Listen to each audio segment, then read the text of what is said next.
Muy bien, pues buenas tardes a todos. Good afternoon. We're going to continue with this afternoon session, which is going to be extremely interesting because we are going to show you the results based on those studies concerning the risks and impacts of marine litter. And the first presentation is by Juan Santos from the Spanish Institute of Oceanography, and he's going to talk about the results on those items that are so important, which are butts and butts.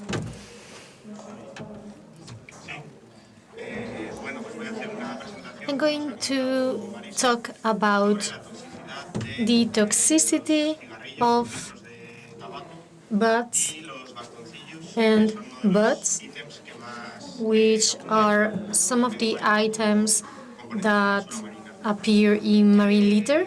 They are one of the main items. 7.8% of marine litter is made up by butts and 5.3% by butts. Their composition is different, and filters are used to retain toxicants in tobacco leaves. They are not considered as dangerous for the environment, and in the last few years it's been proved that there is no awareness at all. People just throw them away to the environment and they are accumulated there. So we're going to study the potential impact and how they behave and these contaminants that are part of marine litter. So this is a work in collaboration with the Spanish Institute of Oceanography, CEFAS and CEDRE. So we conducted some laboratory tests using 3 types of butts: strong, medium, and light. Each of them retains more or less smoke, and therefore tobacco remains. And we also conducted a study with these butts, and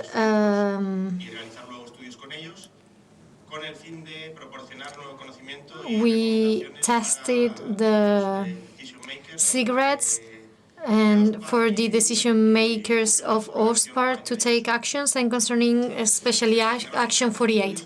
So we conducted different studies with these items and their behavior in tanks to see their floatability, their weathering, chemical contamination associated to this waste, and ecotoxicity experiments with different marine organisms.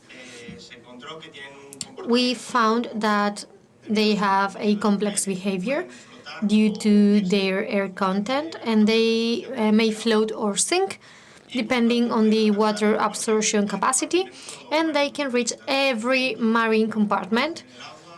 They can stay underwater, they may be moved by the currents, and it looks like they degrade in seawater, but it takes them longer on sandy beaches. In the 2 pictures, you can see the experiment conducted at CEDRE, and after 465 days, half of the mass of the filter is not degraded, but in the harbor area, after 365 days, the filter is completely degraded. We also conducted complex chemical composition analysis, and nicotine is the main pollutant, and pollution is transferred to the environment very quickly from the filters to the water column. And I'm going to focus now on the area where I worked when I joined the project in 2020. with Suso Gago, and he told me he wanted to conduct a study about the metals absorbed in the filters and how their release could affect the environment and metal absorption and e-accumulation in oysters, which are filtering organisms. So we analyzed the metals contained in the filters before and after smoking them artificially. And in the case of arsenic and chrome, except for those cases, in the rest of the elements, they were accumulated in the filters after smoking them. So tobacco, the paper, and the additives used to make cigarettes contain metals that are accumulated in the filter. We also conducted metal leaching experiments from these smoked butts in seawater to check if the metals were released. And for all elements except for lithium menstruation, after 10 hours, 90% of the metals were released from the filter to the water column. Here you can see that copper, manganese, and zinc were released by 90% of their initial concentration to the water column. So here you can see what may be happening with these cigarette butts that are just thrown away by people in any area and they end up in the sea. In case they reach a clean area, these contaminants are going to be absorbed. You can see them on the right top image. And if they end up in a port area with high metal concentrations in the water, these metals are going to be absorbed and they are going to be accumulated with the ones in the environment. And this filter may be transported to other areas, like in the open sea or a virgin area, and dissort these pollutants and damaging the environment. In order to simulate this, we conducted a lab test with different oyster specimens, and we put the buds in seawater for some time under agitation, and then check what happened with the oysters. We had this liquid with the oysters for 7 days, and then they were decontaminated, and we analyzed the digestive system of the oyster and also the guts. And the guts had a higher concentration, but not in the digestive system. There is no significant increase. Here you can see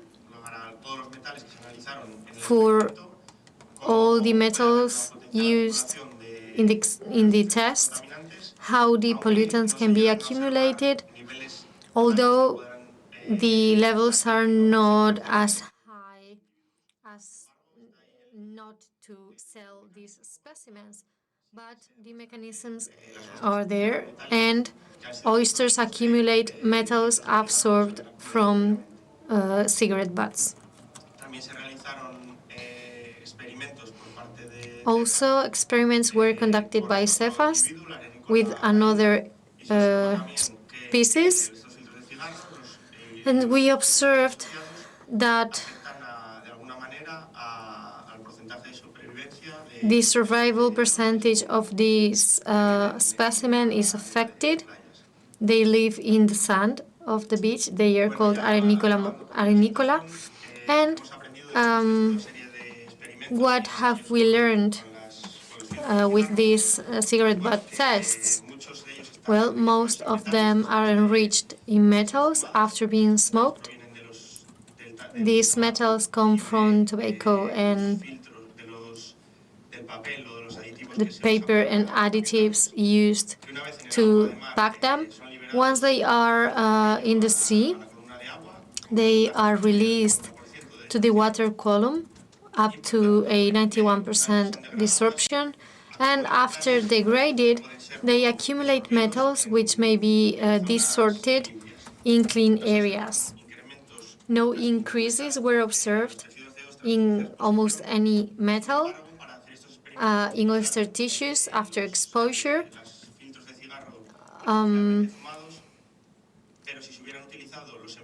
If we had used the ones found on the beach, maybe the effect could have been higher on the metal concentration.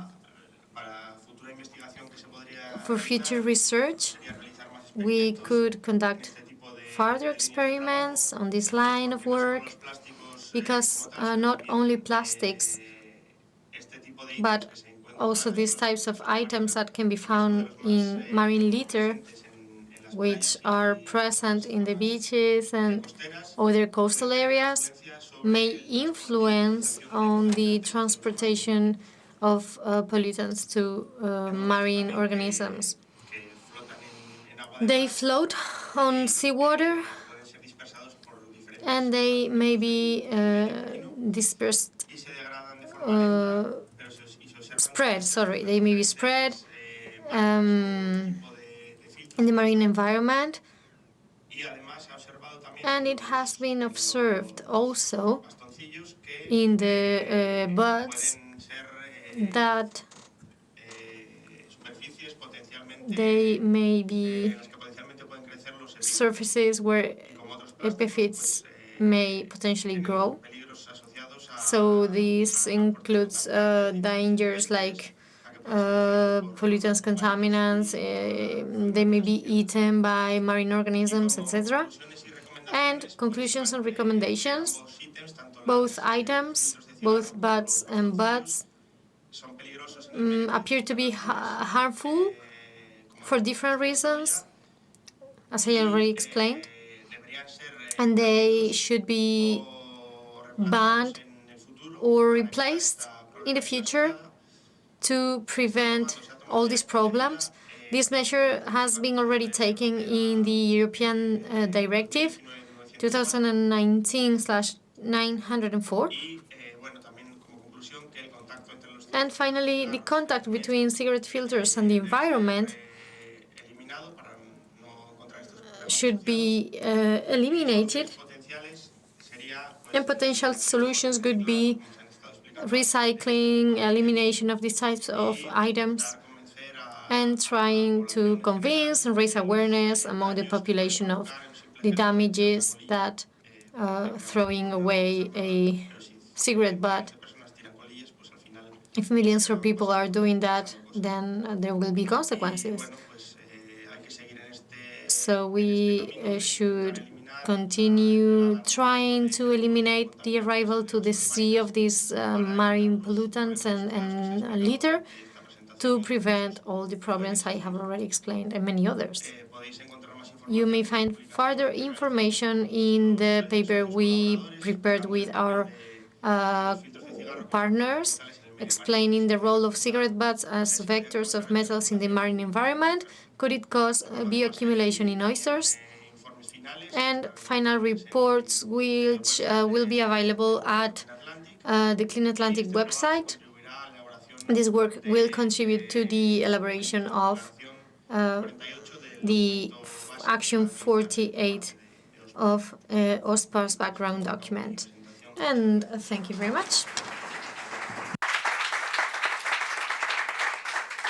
Pues Juan, un millón de gracias por esta Thank you very much for this interesting presentation. It's quite concerning, and it really contributes to get to know the risks of these items. So smoking is very bad in all aspects.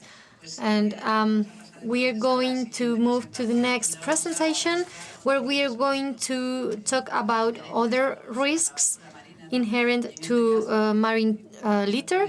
And we have with us again our dear colleague Morgan from IFREMER and Peter Barry from CEFAS.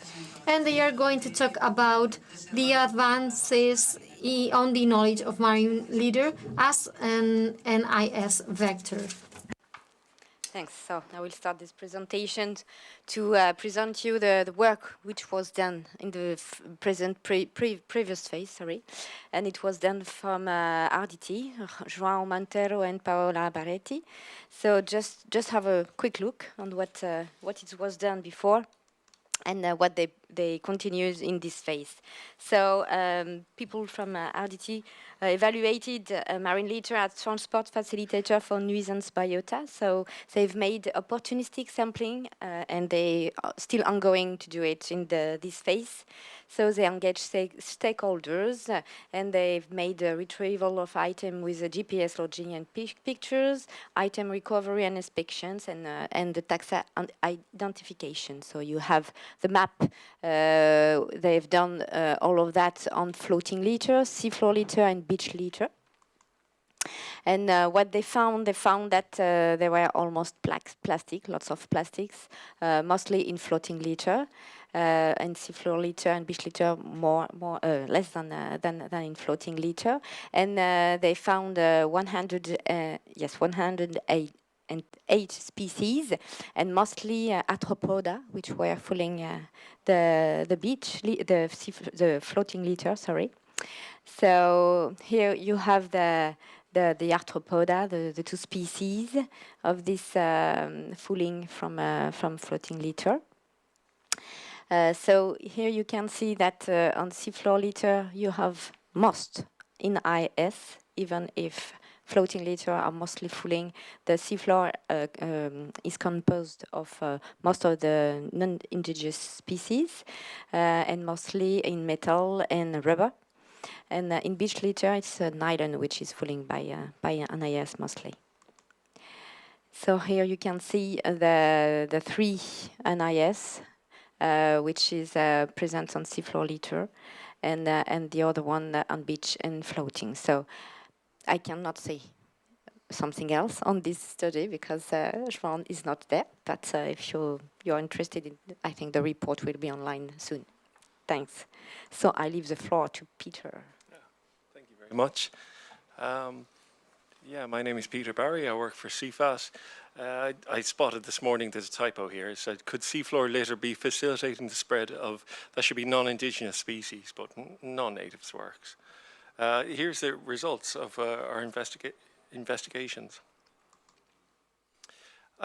When we started off, I looked at the aims of CleanAtlantic. You see the text there. It's to protect biodiversity. The theory is that non-indigenous species are using marine litter to drift with the litter, drift on the litter, settle on it, or they could even spawn on seabed litter. If it's a fixed heavy piece sitting on the seabed, they could still settle on it and then release their offspring.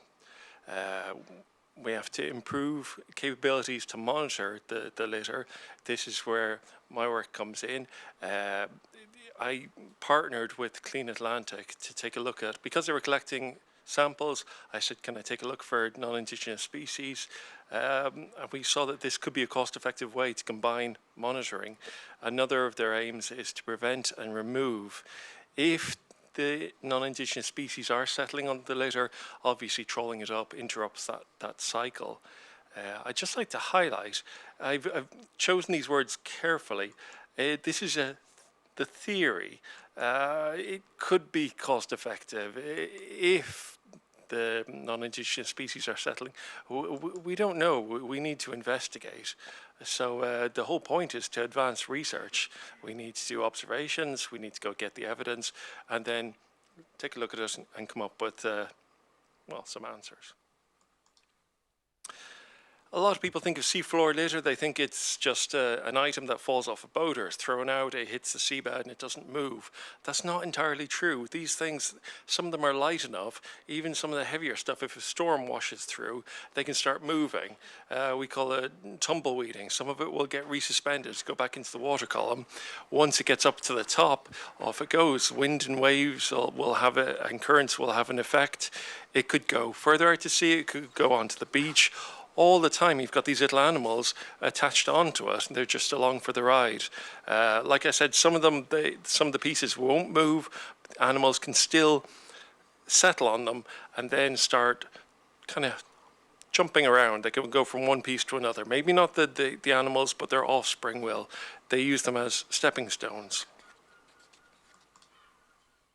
Just to prove my point here, there's some interaction with the coast. This is what we found in our latest batch of litter. This is a bit of plastic sheeting, came from 15 kilometers from land, and it had grass growing on it, had grass seeds on it.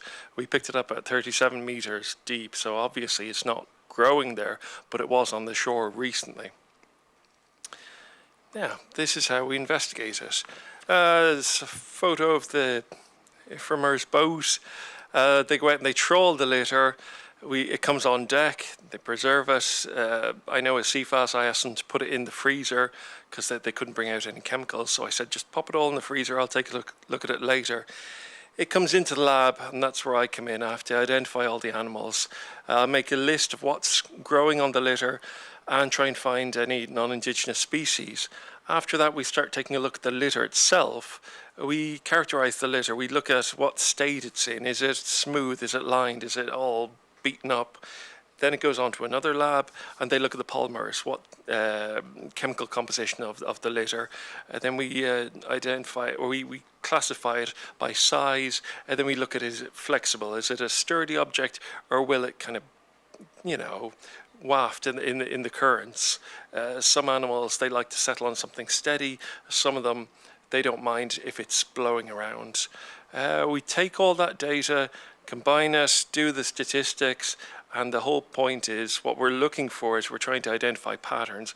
We're trying to identify what groups of species will settle on what type of litter to try and narrow it down, because you can't investigate everything.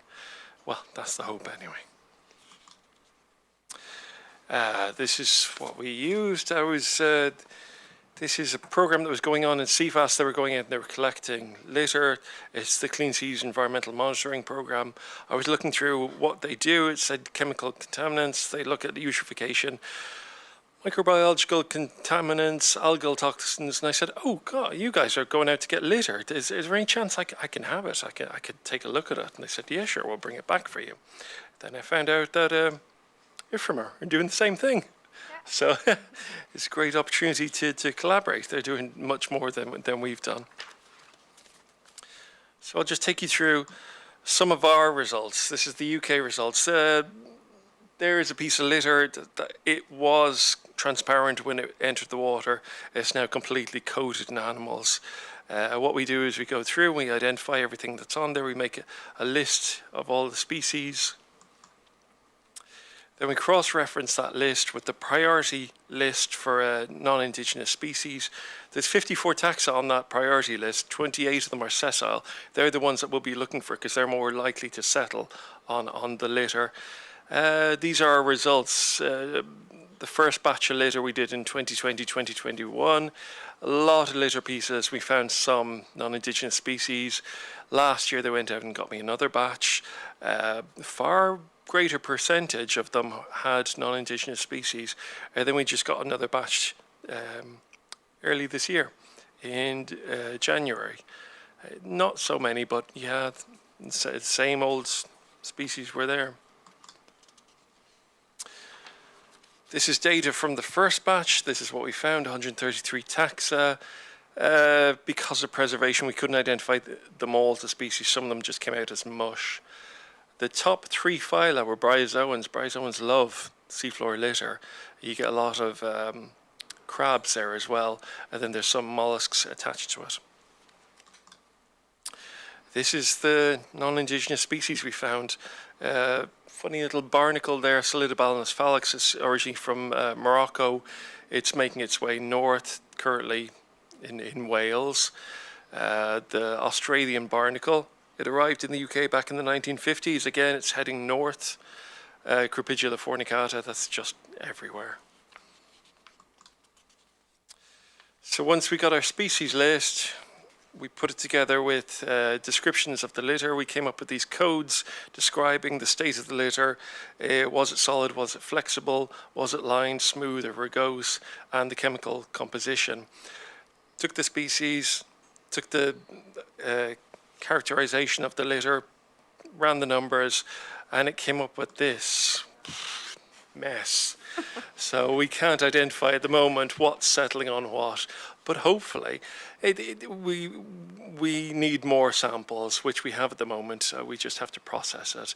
Hopefully, as we do more and more replicates, a signal will become clear. Some of these things, for instance, we only had one glass bottle. You're not going to tell anything from a single replicate. So I'll hand over to Morgan now.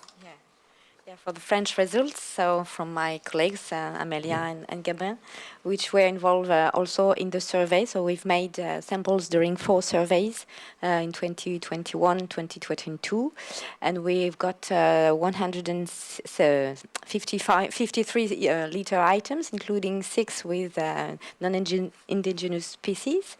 So here you have a picture of a glove where you can find by example, 4 species.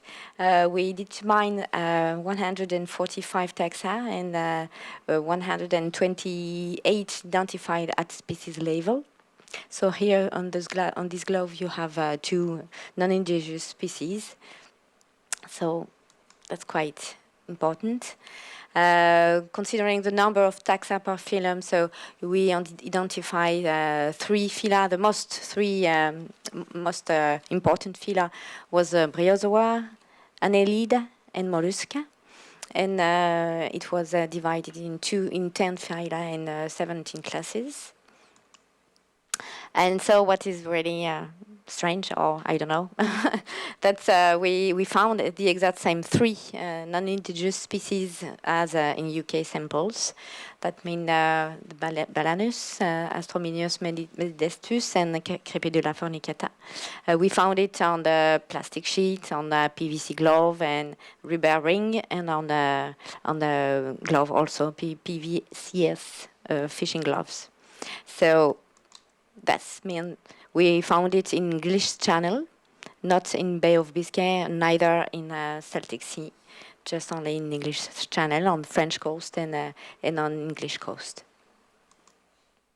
And so when we investigate the patterns, so the majority of the marine litter with biota was fishing debris. We analyzed 316 samples, ran through the ATR-FTIR with our colleagues from another laboratory at IFREMER. And what we found the most, it was polyethylene smooth flexible, which represent the fishing lines and ropes and also food wrappers, and also the polyacrylic smooth flexible. And so, and other category very diverse, but we couldn't know what was it. So it was that. It's a first approach on the French results. So I give you back the floor. What we did find is that the bryozoans love glass. We found incredible diversity of animals on just a fragment of glass had very high diversity. So that's one result that we have to look into. What was interesting is we found that the non-indigenous species did make up a low proportion of the fouling communities, but they were persistent. A lot of them were. A lot of our samples did have non-indigenous species. Some of them had incredibly high numbers. We're talking hundreds, sometimes thousands of individuals. We got the same 3 species, which it was a surprising result, but it's nice. We don't want any more than 3. A lot of the non-indigenous species were found in very coastal waters. Don't know why that is, but we'll investigate it further. And like a lot of people said here, I saw a talk earlier from Madeira. I said a lot of your debris was fishing, from fishing activity. We found the same thing in the UK and in France. So going back to our objectives at the start, we need to advance research. We have to identify knowledge gaps. The big question is assess whether litter is facilitating non-Indigenous species. Affirmative, we have a positive result from both France and UK. We need to assess the scale of the problem. I can say from my results, yes, we have an idea of where to focus. Again, what areas are at risk? We need to do more work, but we've got a starting point. What species are facilitated? Yeah, we know the barnacles, love it. We know the bryozoans. There are non-Indigenous bryozoans. We haven't found them yet, but that's not to say they're not there. Is there a correlation or a pattern? Need more work, need more testing. Luckily, we are getting more and more samples all the time. So what can we do with this data? This data came from, it will help surveillance and early detection. We go out, we collect the samples, it feeds us information. We use that information to try and figure out where to look, what to look for, what type of litter to look for, and then we'll go out and we'll disseminate that information to the decision makers.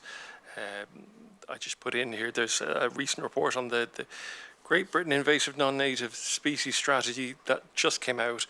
That's one of the programs that we can feed into. So, next steps is where it gets interesting. We're going to pool our data. Up until now, we were working in isolation, but now we're going to collaborate. Now that we've got so much data, compare the litter items, see what communities are on what type of plastic. We could bring in the drift models. We've seen some fantastic presentations here today. Some people I need to talk to. One question I'm interested in asking is the litter providing a nice substrate that isn't available in the surrounding sediments? If it's shifting sediments, are we giving the animals a little gift of a nice solid substrate that they can exploit? And what could happen with climate change as everything warms up and more and more species can move north? Overall, we have to publish our results. The first paper that from this was just submitted. So there we go. Next week. Next year. Thank you very much.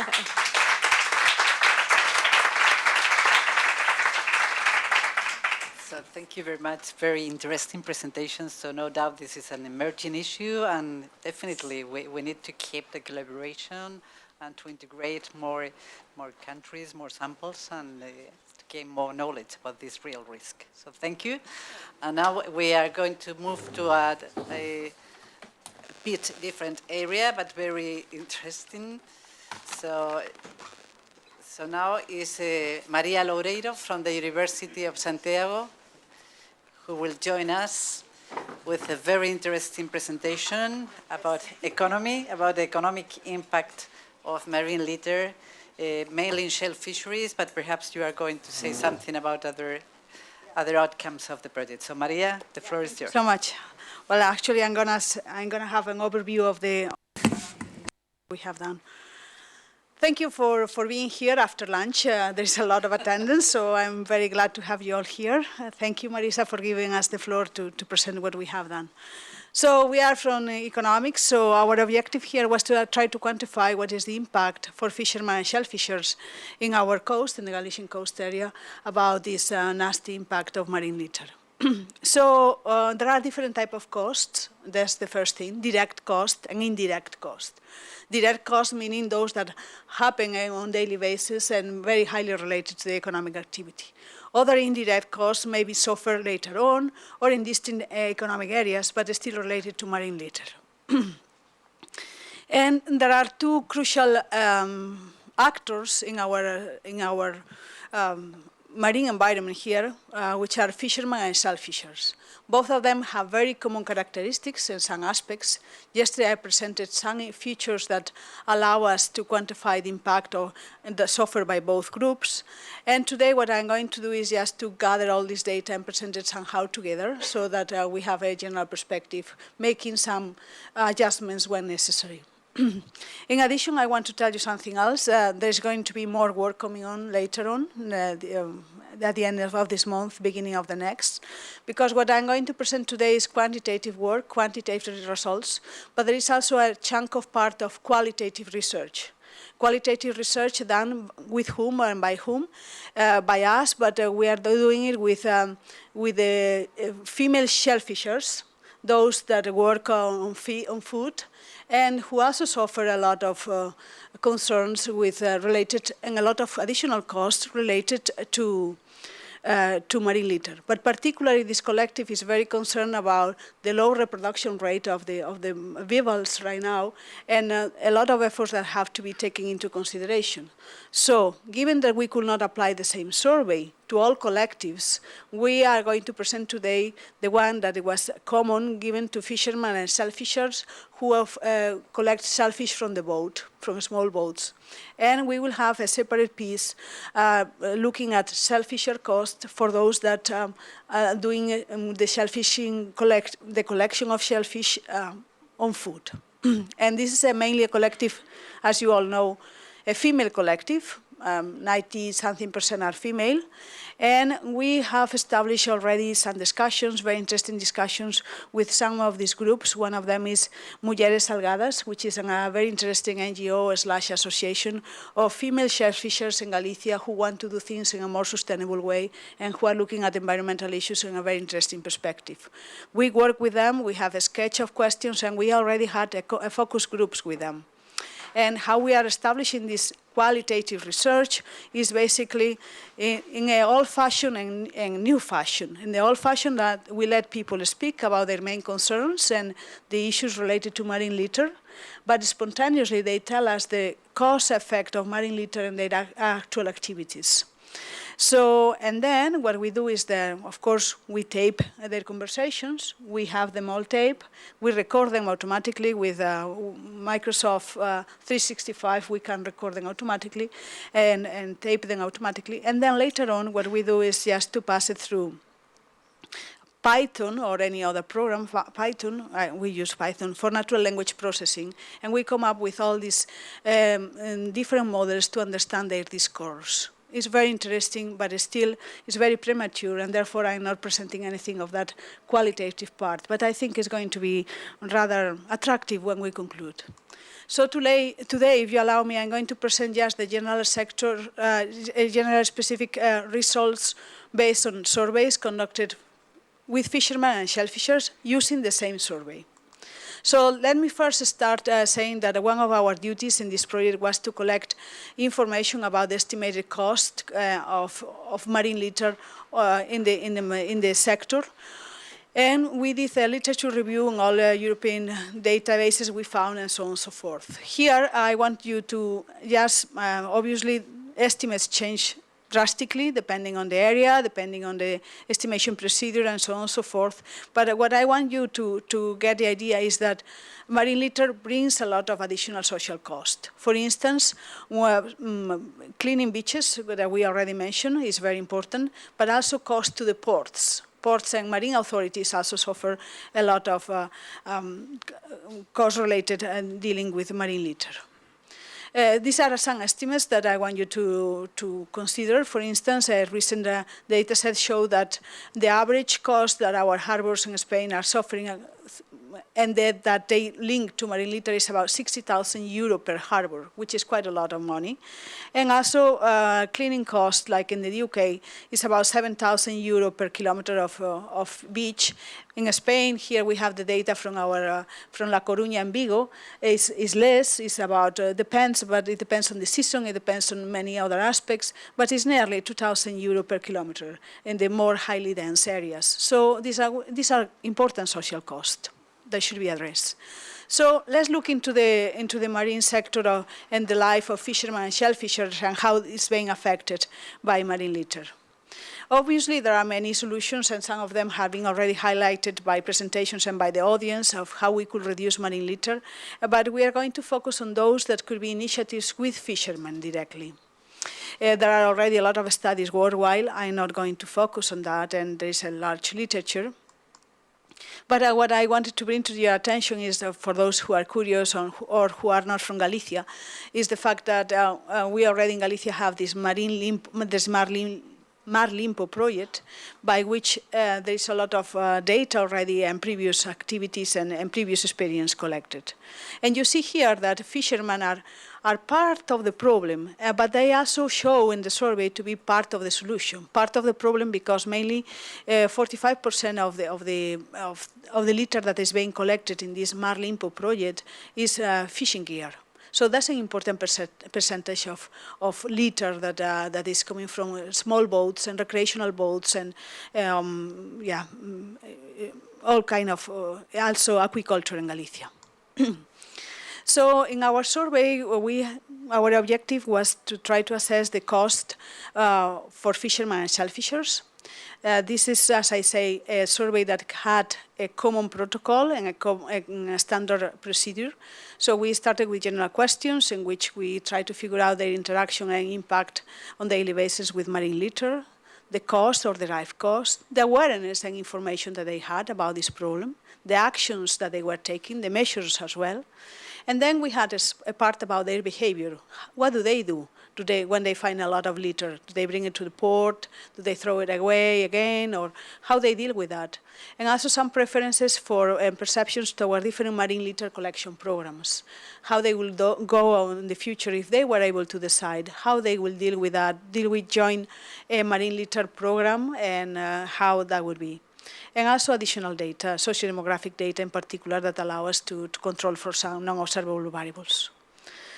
So in total, after scrapping here and there, we got a total of 194 people who responded to our surveys. We are very grateful to the actions taken by guilds. The different guilds have been very positive and supportive in this research. And here is a little bit how we had it. Of course, you see that it is higher predominance in South Coruña and Pontevedra, also because there is a lot of fishing and shellfisher activity in these areas. And they were more prompt to respond. So basically, we have a survey dealing with minor arts and artisanal fisheries and shellfishers, basically.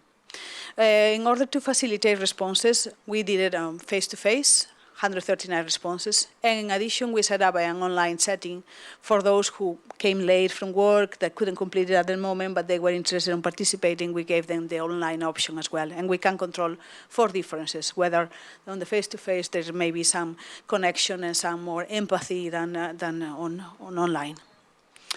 About the magnitude of the problem, I already had presented this work in a previous meeting, but with a smaller sample, I have to tell you that they are very concerned about the problem. They find it very relevant, they are aware of it, and it's obvious that for them on a daily basis it's an issue. Just for you to see, like about 7% of the fishermen and shellfishers, active fishermen today, they tell us that they are getting more waste than fish when they throw their nest, which is quite a concern.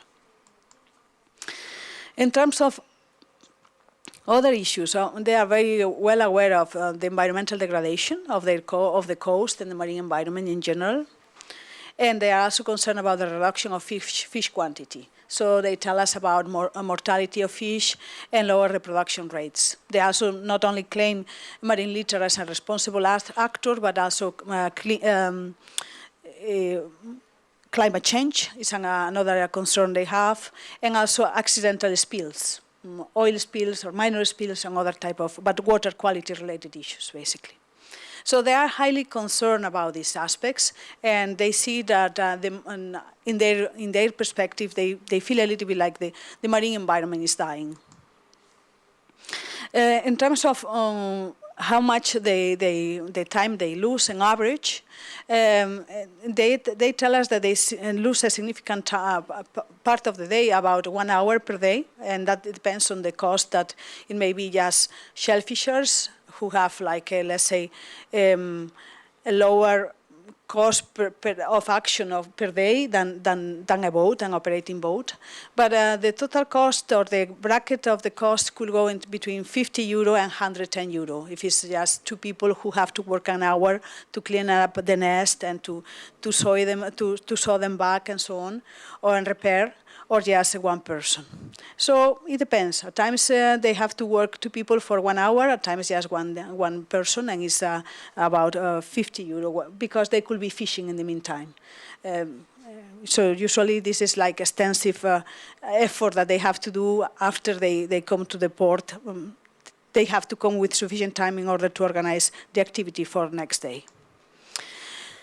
Plastics, of course, is the main concern they have when we look at the magnitude of the problem in their view, but also fishing gear. So they are very concerned also about how many things they find that is coming from their own activities.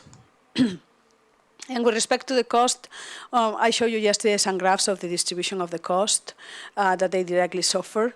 But as you see, the higher it's between for fishermen is between 100 and 300 euro. So when you take the average of the entire distribution, is lower, of course. But in the extreme left, you see that this lower cost is related to single individual shellfisher collectors. But still all of them feel somehow the magnitude of the problem. I want to tell you a little bit on the average, not on the average estimates, but how they perceive the things could be solved and whether or not they could take an active role solving them. We present them different measures in terms of raising awareness, education, and so on and so forth, and all of them were highly welcomed by them. But specifically, we were very interested to figure out how much they will be, how it will be their interest in joining initiatives in which their vessels, both fishermen and shellfisher collectors, could join to bring the marine litter to the port. So. That's what I want to show you now, their impressions and overall perspectives, and basically they are very similar across groups. Overall, the main concern is that they didn't feel sufficiently empowered to do so, because although they have an interest in joining these initiatives, they feel that there are many other aspects missing, and I'm going to show you about. Most of them are willing to join a program of marine litter collection on regular basis, let's say. But they show that there are also significant barriers in order to be effective cleaning the sea. And they told us about different variables and that I'm going to process econometrically afterwards in a moment. Some of them, for instance, is one that was very relevant is the bad management of litter collection in their perspective at the port. And the fact that the ports usually don't have sufficient areas to clean and separate the litter and recycling and do a proper recycling. So this calls for a more interesting perspective on circular economy, also at the port level. And also that at times they feel that that's supposed like an additional extra cost for them to participate in these marine litter programs. So it's like they try to do it for the general society, but it turns out that they feel like intrinsically they are paying a significant amount of the cost. And that's an issue, of course. So we asked them, okay, if you were to join a marine litter collection program, which one will you choose? And we gave them different cards in the survey. The cards had some different attributes, and this was mathematically designed. So we had attributes referring to the type of fishing, active or passive. Active meaning that you go and collect litter and that's it, and you are not supposed to collect fish. That day, you just collect litter. Passive is that when you go and fish, and in addition to the site, you collect litter. We provide them also with some particular rewards. They were hypothetical, but they were, what if this program will be in this way? And I'm going to show you in a moment. If you will not get any money, if you get 45 euro per worker in the boat, or even 80, depending, and what type of work you will do. You will only collect, or you will collect and separate, because that's an issue that they had. And also we had some questions about monitoring. So we provide them with these options of potential programs. Okay, which one will be your favorite program? Option 1, in which you have a passive type of fishing. There is no reward for you to join, and you just have to collect the litter. And there will be monitoring the litter you collect, okay? So that's an option you can choose. You don't get any paid. But let's say option 3, for example, that's an option in which you have active type of marine litter fishing. That means that you will not go to fish that particular day. You will only collect litter. You will be paid. You will be rewarded with 80 euro per day per worker. and you have just to collect it. They will filter it and organize it at the port somewhere else, and you will not be monitoring. So, you know, you just put the things in a bag and they will take care of it. Or option B. And these attributes that you see here, they were mathematically switched with a program so that we get sufficient variation in order to estimate the preferences toward each particular attribute, avoiding correlations, avoiding multicollinearity, and so on and so forth. And what did we find? I'm not going to go into statistical details here, but interestingly enough, the program they chose the most was the one without rewarding. No rewarding. I don't want money. Don't complicate my life. No.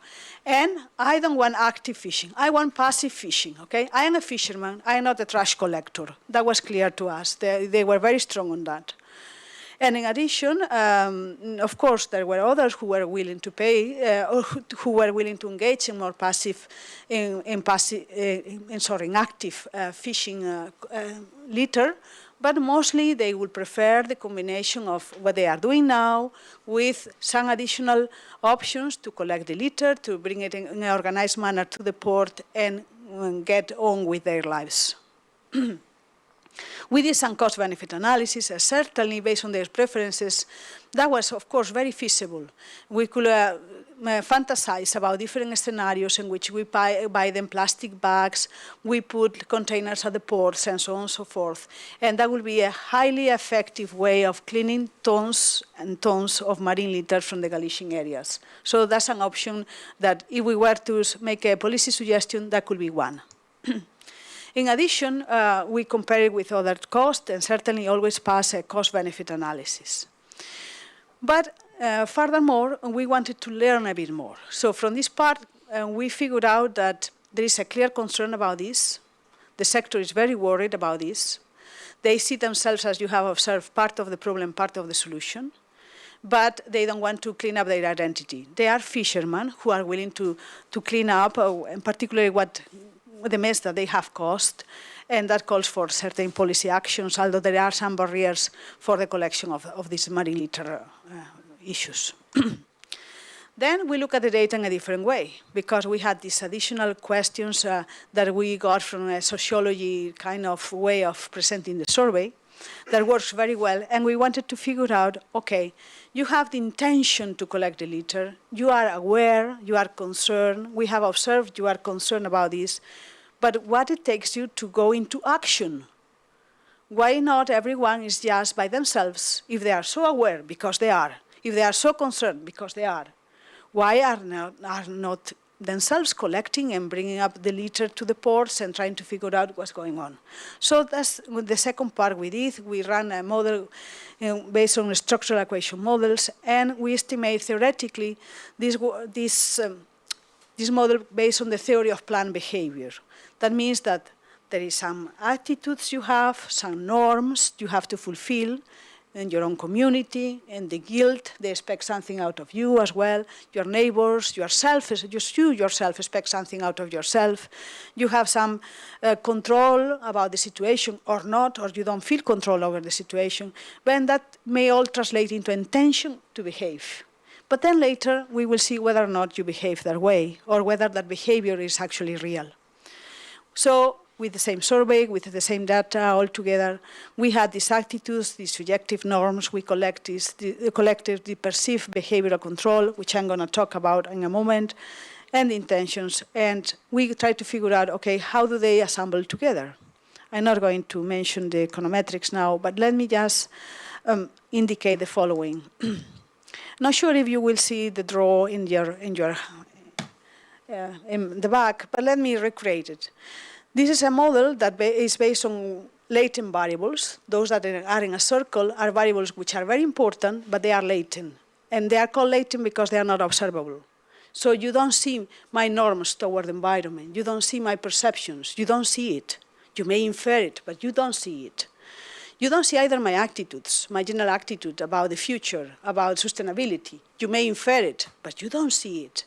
And the same with whether or not you see the perception of whether I am in control, this perceived behavioral control. I am in control of delivering what I promise, yes or no? Or I am just a small, or do I feel like a small drop of water in the ocean, and I feel like I'm kind of isolated in order to generate this new behavior.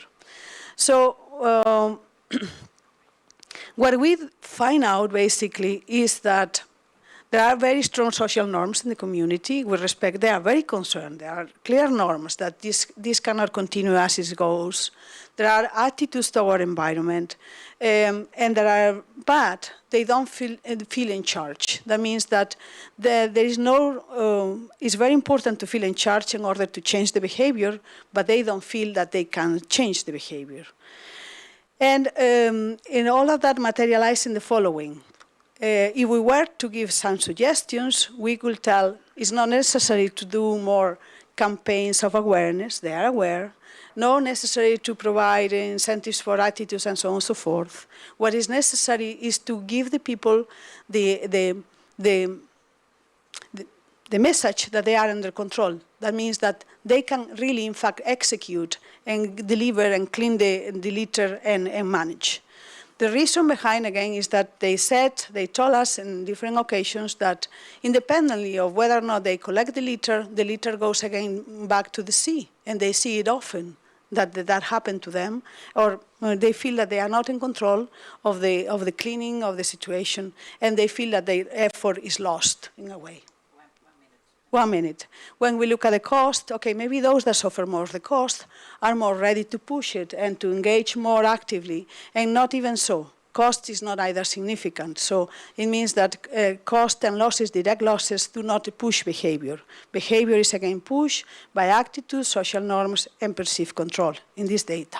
In some, there are many intentions and behaviors that still should be analyzed in more detail, but I wanted to provide you a flavor of how fishermen perceive the problem of marine litter, how they perceive potential solutions that should be implemented or could be implemented, and hopefully in the future we will have some more research in this area. So thank you so much, and thank you, Marisa, for allowing us to conduct this interesting research with the fishermen. Thank you.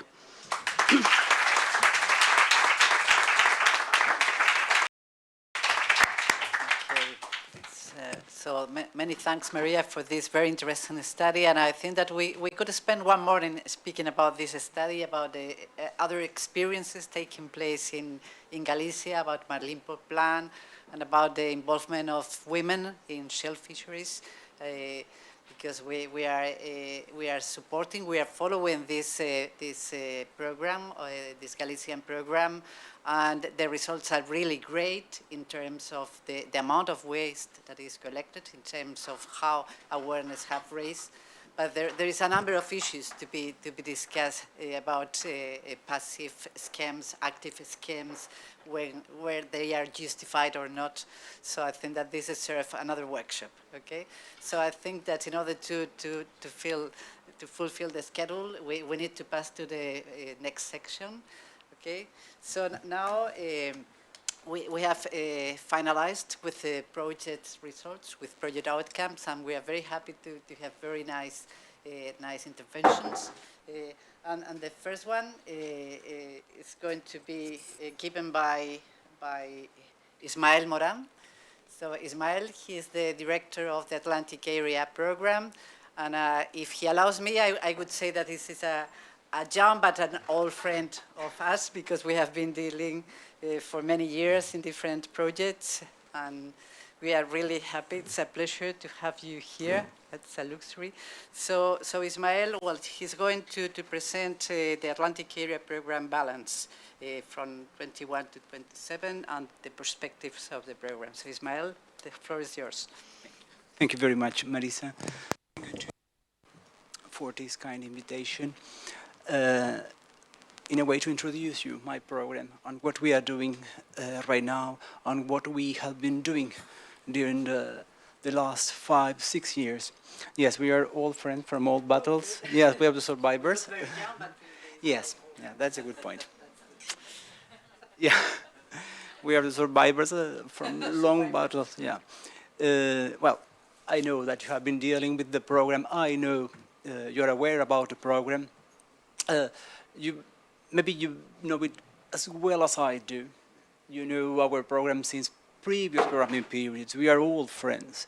You are a very strong and consolidated network, and we are happy and pleased to have you. This is one of our assets. Of course, your results as projects, but also the networking you have been doing during the last years, during the last programming periods. So, if you allowed me, I will just introduce a little bit my program, and in this kind of a special momentum that we are living right now, which is an overlapping.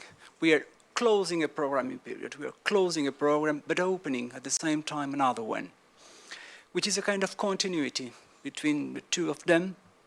But this is a special continuity because there are new thematical axes that actually they're brand new. We have never had them. Some of them were merged and another one were introduced, more devoted, more dedicated to a special or more focused client, let's call it like that, like the government or the public administration. I know, you know, we were working together for a cohesive and sustainable balanced territorial in the Atlantic area, and what we are looking for is a joint solution for common problems. This is transnational cooperation, and this is what you have been doing during the last years, and of course extended during the last year for I think it was 8 or well, at least 8 months. You prepare a new kind of new little program, new little project with new activities that came to complement the other ones or capitalize the previous one. So this program has had, I mean, because we are closing it right now, 36 regions, 5 countries, and 71 projects were approved.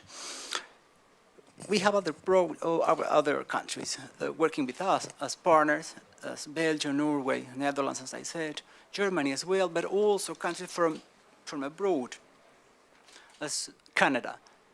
When we call associated partners, is that they were not funded. They had their own research, and they put money sometimes in the project because they were interested in our projects as well as in the program. And as I said, one of our main assets are the networks that we built during the last years. We are building, we're still building them, and as well as the results. And you are an example of that. We had 2 calls during the 14th, 20th programs, and we'll call it like this, 14th, 20th. It's more easy for me in order to talk about 2 different programming periods. And during these 2 calls, the allocated amount to the program was almost fully committed. We had done a 3rd call for projects, which was the extension.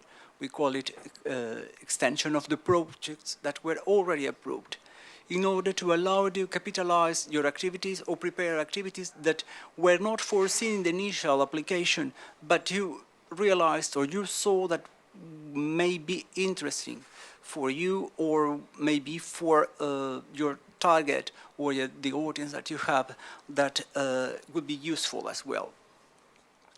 And right now we are preparing our closure.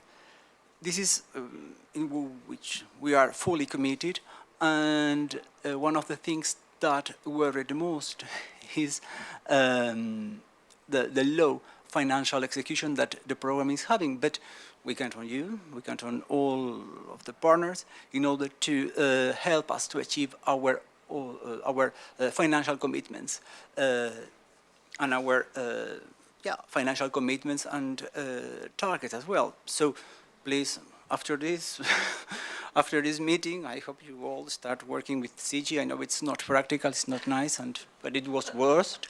And we hope that by the end of the year, yeah, please do it. Even if you have to do it on the basis of extraordinary payment claims, do it. It's good for us. Then you report the activities, but before, it's a bit the financial part now. Just joking. Yes, it's. I mean, it's important for us, but for the whole Interreg community, Interreg family, it's important this part. As a balance of the program, as you can see, well, Spanish was the winner. In a way, Spain has the 30% of the allocated amount for the program, followed by Portugal, the United Kingdom, France, and Ireland. Spain was very active and proactive in this program, especially some communities, some regional communities like Galicia, proud of it, were very, very involved. That means, I mean, on the other side, we have to read is the involvement of these regions in the program as well, and the commitment they have with the program, which is really important as well for us. Right now, we are preparing our closure, and for the closure of the program, we one of the requirements that we have from the European Commission is the submission of a kind of final evaluation. So during the last weeks, we have been working on the preparation of these, let's call it, terms of reference for the launching of this evaluation, and we are right now working on the conceptual framework for the program, which is the analysis of all the data that we have on the results, on the outputs that we produced. I say we, but you were producing during the last years. And also we have to look if what was proposed in the program, it was reached by the end. So it will be also assessed at the end of the program, and as well as the financial and outputs targets that we had were reached and respected. If there were not a deviation, we have to also see it. Maybe you ask, why do we do it at this time? It would be better to have it in the mid-time, and let's call it in an ongoing, in order to correct or prevent any attitude or any problem that may appear. Yes, we did it, but also it's good for us. It's a good exercise when a program has a continuity in the future to see if something was not detected in the midterm evaluation, let's say it, but detected at the end, that something that can be corrected or prevented in the future, we can take this experience and use it in the new programming period. And this is what we are doing right now, preparing this final evaluation, preparing the final implementation report, and all this will be gathered and submitted by the end of this year. And the main role of our program is you, it's the projects, is what you have been doing, and there's something which is really important for the new programming period, and here's where I try to do the link with the new programming period, is the way we communicate things. This is what you are doing right now. This is what you have been doing today, and communicate the projects. It's showing your achievements. It's showing your results. Is try to translate what is implicit to you to explicit to the other one, to the citizens, to us, to the public administration. Try to simplify the messages that you have to say.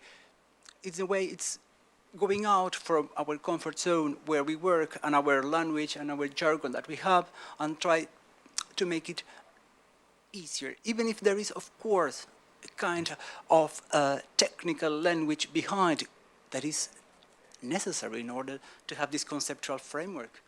We understand it. But we have to better communicate to civil society what we are doing and where the money is going. And this is what we are trying to do in the next programming period. So a new program is open. It is the 21-27 program. I know you know it as well as I do, because I'm sure that you at least were involved in one of the applications that were submitted till March. But I have to do it. We're still working on in the world of the cohesion policy, and we still working for to contribute to the economic, social, and territorial cohesion. We have now a reduced area since the United Kingdom left the European Union. So we have only 22 regions with 4 member states.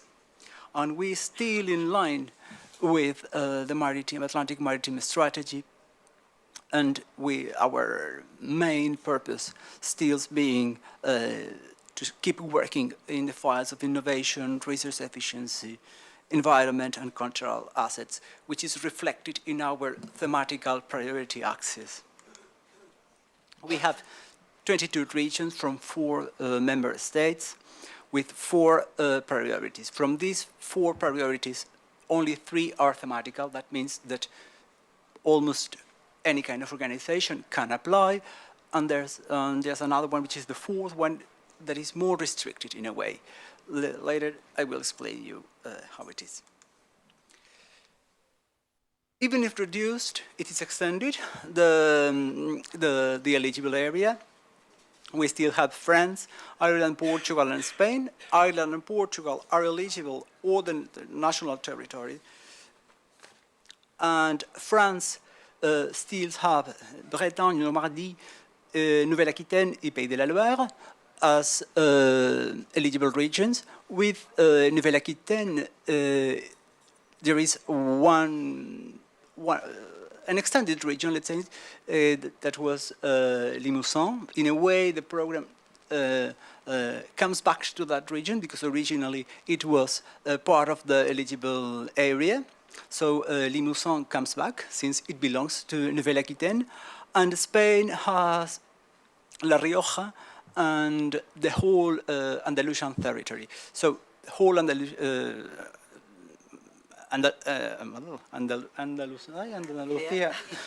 is eligible for us. It is not divided as it used to be in some of the NUT 2, which were not eligible. The program then is based in 4 priority axes. This is where we invest, and this is what we do in our project. So we work in innovation and competitiveness for a smarter Europe. Then in our priority 2, we work in environment for a greener and low carbon Europe. Then we keep on working on sustainability and social tourism and culture in order to have a more social and inclusive Europe.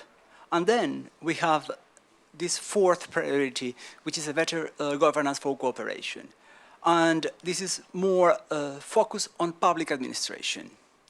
There will be a special, let's call it, restricted call for this priority. It has to be decided. It's not decided yet, but you know since now that it is not it will not be a common call for project as it was the one that we have closed a couple of months ago. But then you will see on the basis of that. So we have this priority. I will not go into details of the funding, but the funding for the program remains more or less the same. Of course, there is a difference, but more or less is the same. We had a call the last year, sorry, it was closed this year. It was for traditional projects. It was only open to the 3 priority axes, which was only 1, 2, and 3, innovative, competitiveness, and social inclusion.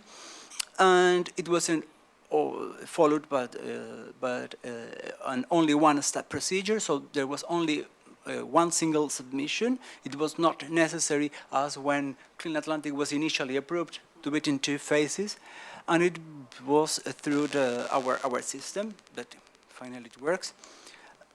And the expectations were for this first call to commit 45% of our budget, of the program budget.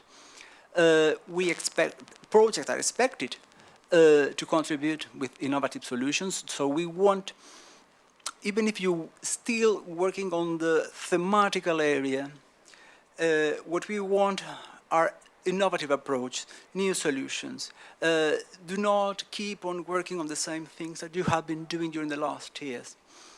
There must be something new. There must be an added value to the things or results that were already reached and reported. And we still being a transnational program, that means that we keep on working with the neighbors of our neighbors. It's not only the job that we do with the other people or our neighbors, I mean, crossing the borders. No, we go the borders and the borders and the borders. Those that do not initially are expected to be our neighbors, but we keep working with them. So projects were requested to do this, to keep working like this. Yeah. And we still funding projects with a high level of cooperation. We want them to keep working together. This is where these kind of networks that we established and we have are to be maintained in a way, but also open them to new partners. It's a way of extend it and a way to replicate our results to other territories of Europe, not only the Atlantic area. And for this call, we have this what we call it quadruple helix approach, which is the involvement of different type of organizations in the projects. It was almost a kind of, I wouldn't say eligibility criteria, but it was one of the criteria that were really taken on account at the moment of the submission and the preparation of the project. And we are sure that you're still working with the same enthusiasm and commitment that you have been showing till now, of course. The call was closed the 3rd of March. 62 projects were submitted. Only 58 were eligible for assessment. That means that for very diverse kind of reasons, 4 projects were not ready for assessment to be evaluated by the JS, and the amount that these 62 projects represents were 123 million euros. And for the conclusion of this presentation, that if you have any question, of course I can answer you. I can only say that the assessment has been done by the Joint Secretariat, has been concluded. It is right now the moment of the decisions. Decisions will be taken during the coming weeks. And before the summer breaks, you will have our feedback. That means approved, not approved, approved under conditions, and we will be communicating them before the summer break, so we can all go together to holidays and enjoy them really, of course. Thank you very much for this time.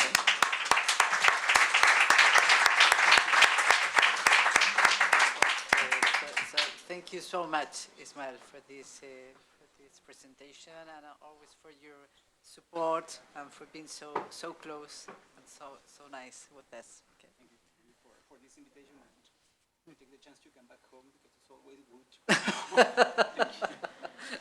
Okay, so we will move to the next presentation that It's going to be given by Claire Allanos from the University of South Brittany. And well, we have been speaking about the willingness we have to keep the network, but not only to keep the network, but also to open the network. So this is a good example because we were very happy to meet Claire and to start some discussions a few months ago, and we could find a lot of complementarities. Well, you will see that they have developed a very interesting project dealing with prevention, with waste management, circular economy, so we found that it would be great to widen the network by including your university and other partners. So we are really happy to have you here, and the floor is yours to present INdIGO project. Thank you. Thank you very much for inviting me. I'm really happy. Estoy encantada de poder estar aquí. Okay, so I will present you the INdIGO project. So I think I won't present the context again because you know it, but we can see that fishing and aquaculture is not the main source of marine litter, but it's really an important source. And that's an area where we can take action to reduce plastic pollution. So in INdIGO, we focused on this source, on fishing and aquaculture sectors. So again, I think everybody knows, but there are important impacts of marine litter from fishing.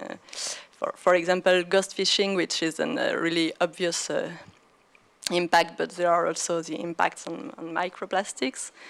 So in INdIGO, so we were funding under another Interreg program. So it was the France Channel England program. So we are still till the end of June, but partners from France, so Brittany, Normandy, and south of England. And it was 10 partners working together, research institutions. So we had a University of South Brittany, so where I work. So we were the lead partner of this project. And we had also University of Plymouth, University of Portsmouth, IFREMER, and CEFAS. So we have common partners. And also SMEL in Normandy. And we also had 4 private partners, Naturplast, Filt, IRMA, and Marine Southeast. And we had a budget of around 4 million and 2.9 ERDF. So we began the work at the beginning of 2020, and we finished the operational activities at the end of March. So we are now in the closing period of the project. So to present INdIGO, so it will be a summary, but we try to have a global approach. So considering fishing gear from its conception to its end of life, and we worked both on biodegradability of fishing gear and on recycling. And we tried to have a multidisciplinary approach, so technical but also economical approach, and also with the human aspects. So the main objectives were to reduce marine plastic pollution generated by fisheries and aquaculture, develop prototypes of biodegradable fishing gear for the marine in the marine environment, and try to identify the good practices for collecting and recycling fishing gear, so in the channel area. So that's the work packages in INdIGO. So we had 6 work packages, but 4 operational work packages. So you can see the partners involved in which work package. And I will detail a little bit the work packages later, but we had a situational analysis, so more an analysis of pollution generated by fishing gear and aquaculture industry. Work package for prototypes development, work package on impact, new aging and environmental impact of the new materials, and a work package on a psychoergonomic approach. So try to study the acceptability and acceptation of a new type of innovative gear, so acceptation by the fishermen.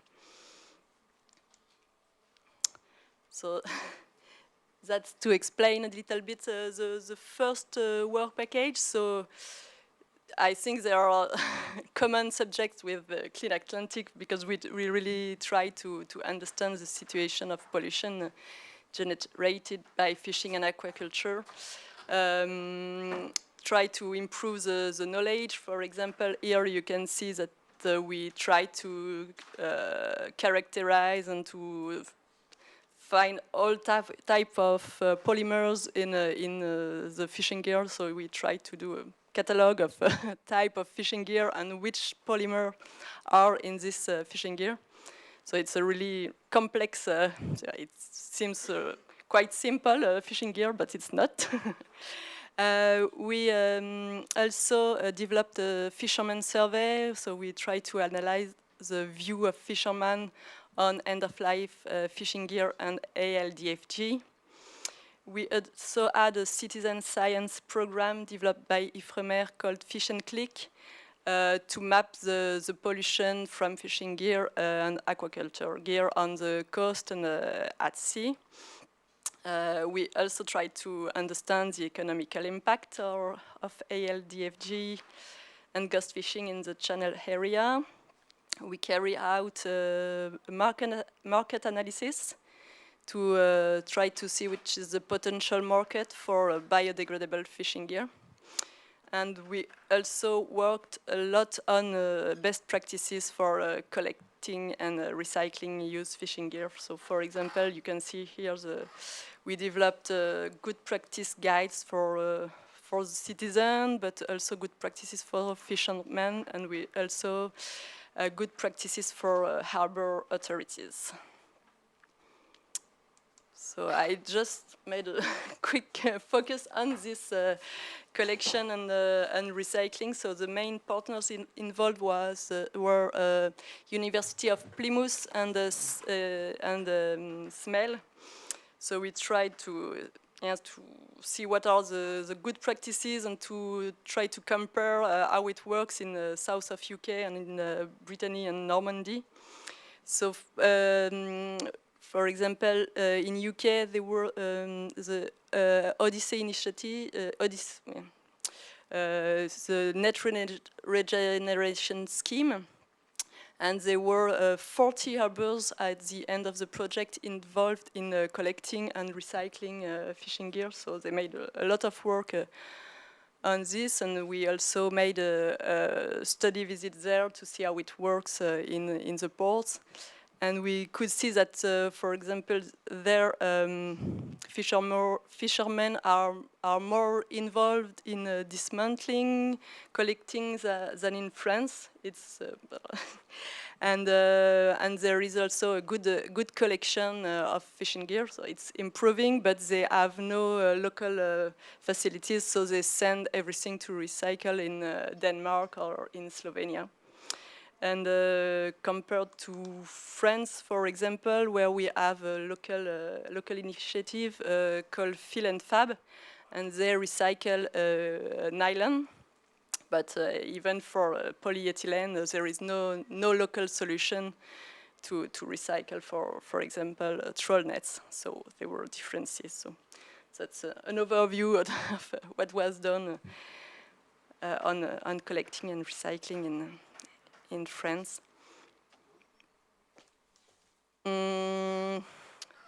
So they also were fishermen survey because we also try to add their point of view and to involve them in the project. So we arrived to the same conclusion as in CleanAtlantic, that we should develop raising awareness initiatives and to improve the waste collection facilities, because we saw that in UK and in France the used fishing gear or ALDFG, they put it in the harbors in general bins mainly. So there are still a lot of work to do. So that's the second work package about new fishing gear development. So it's another really important part of the work done in INdIGO. So we tried to develop two prototypes. So one monofilament for one fishing net, and one multi-filament for aquaculture. So they were. So we worked on the formulation and trying to make the yarn at a laboratory scale, and then to make the prototype. So there were two different lifespan. For the monofilament, it's around 2 years. So you could use it around 2 years, and then it biodegrades in the marine environment, and for the multi-filament, it's around 6-9 months. So for this part, for the monofilament, it was quite difficult. It's still difficult to have good mechanical properties and to replace, because as we said, nylon is really efficient, and it's difficult with biodegradable plastic to be as efficient as nylon. So we decided to continue the research and not to produce a prototype for the moment, but to try to improve the formulation. And for the multi-filament, the prototypes are tested at the moment in Normandy. So we installed it in Normandy, in Pointe d'Agon, on the mussel, and my colleagues will try to test and take samples every 15 days to see how this prototypes is degrading and how is the resistance. So that was good. So that's the third work package. So I won't explain a lot, just to say that we worked also on aging and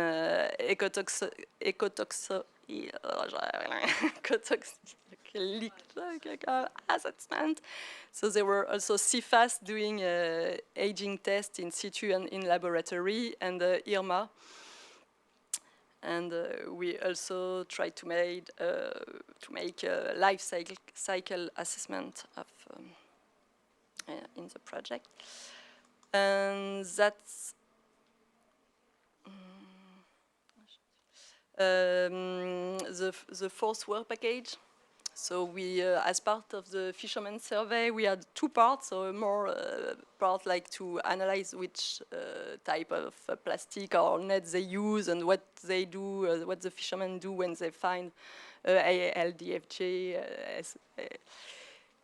But there were also a second part in the survey about acceptability, and we had around 200 fishermen responding to the survey. And one of my colleagues also presented her PhD last week on this subject. And we, for example, one of the results is that we saw that around 70% of the fishermen would be ready to use new biodegradable fishing gear. But one of the conditions would be to test it to be part of the trials, and they would be more agree to then use it. So that's a quick overview of the results. So we also tried to put some learnings of the project. So we, for example, we saw that there is a lack of industrial network at European level. In the two main field of INdIGO, even in the production of nets, it's difficult to find enterprises who could then develop biodegradable fishing gear in France, UK, or in Europe. And there is also a lack of companies able to recycle at a local or national European level, because most of the used fishing gears, they are going to Denmark and Slovenia.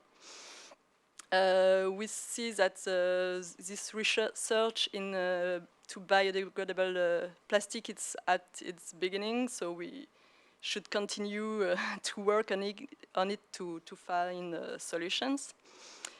I think what was important is the coordination between the stakeholders. So we tried, and we should do it more, try to coordinate researchers, fishermen, port authorities, fishing gear manufacturers, recyclers, decision makers, because we see that there are a lot of good practices, but we should coordinate maybe a bit more.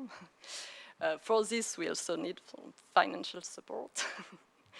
And one important also learning is that we saw that fishermen are really involved. They really want to, they are really open to changes and to more virtuous practices. So they would be supported, and they will be should be placed at the center of these transitions.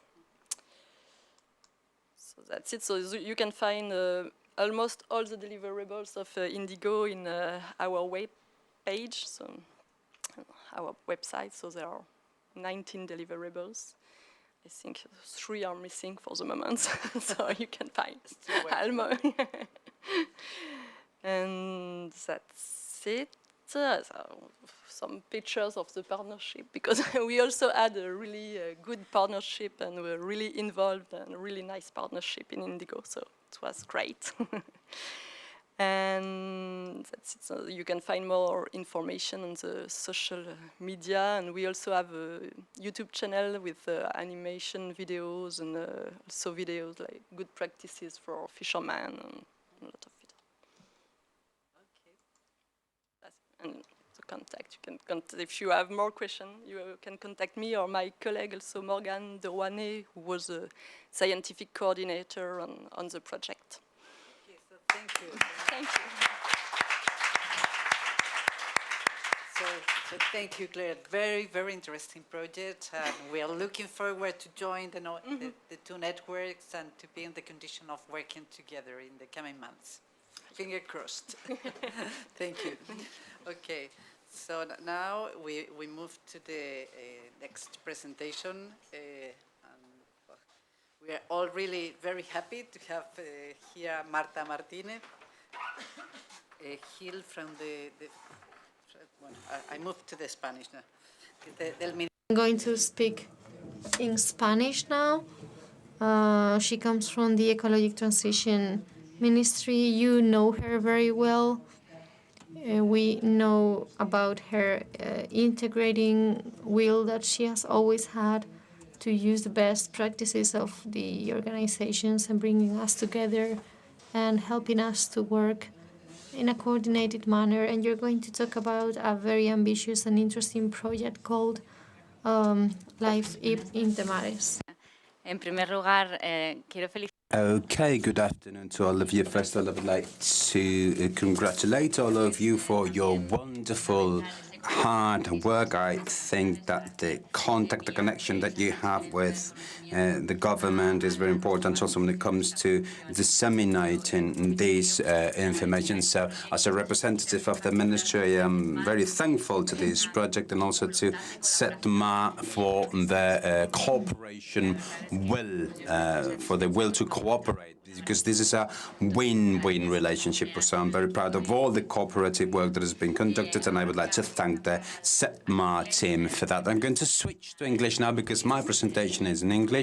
So, I'm going to be speaking in English. Okay, so good afternoon.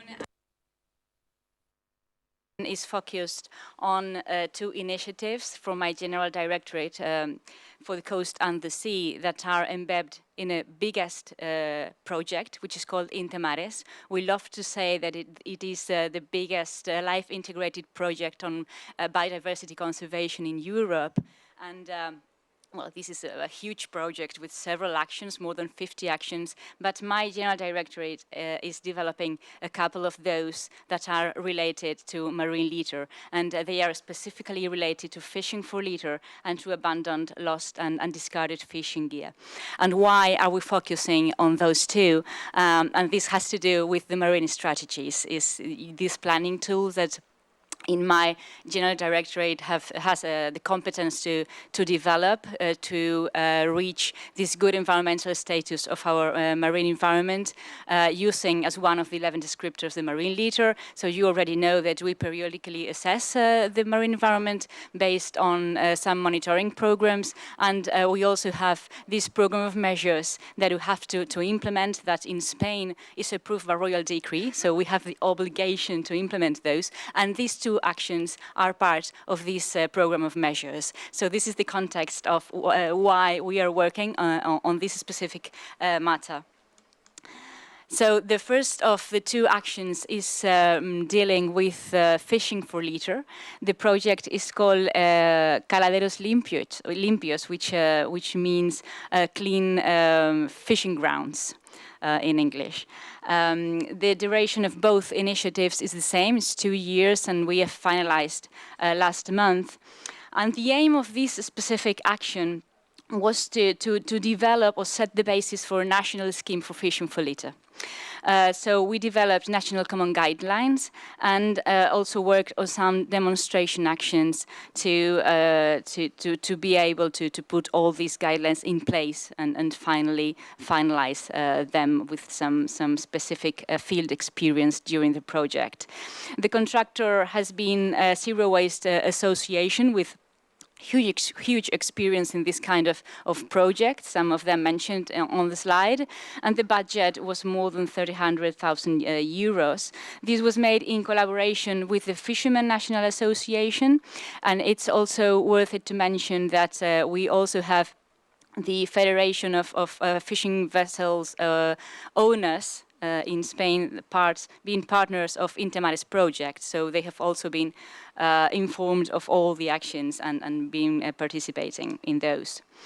So what is the context? Fishing for litter has been a reality in Spain since, well, some time ago, in a voluntary basis, but it was in 2009 when this structured project started to appear to be implemented, and it was CEFAS who started really in 2009, and then we have now a lot of initiatives all around our coast that you can see in the map. We focus on passive fishing for litter. It does not prevent from active fishing for litter to happen somewhere because competent authorities consider it appropriate maybe to clean up a hotspot or whatever intentions there may be behind. But at least we consider this kind of scheme as a good practice of the sector. So this is why we intend to develop a passive fishing for litter national scheme.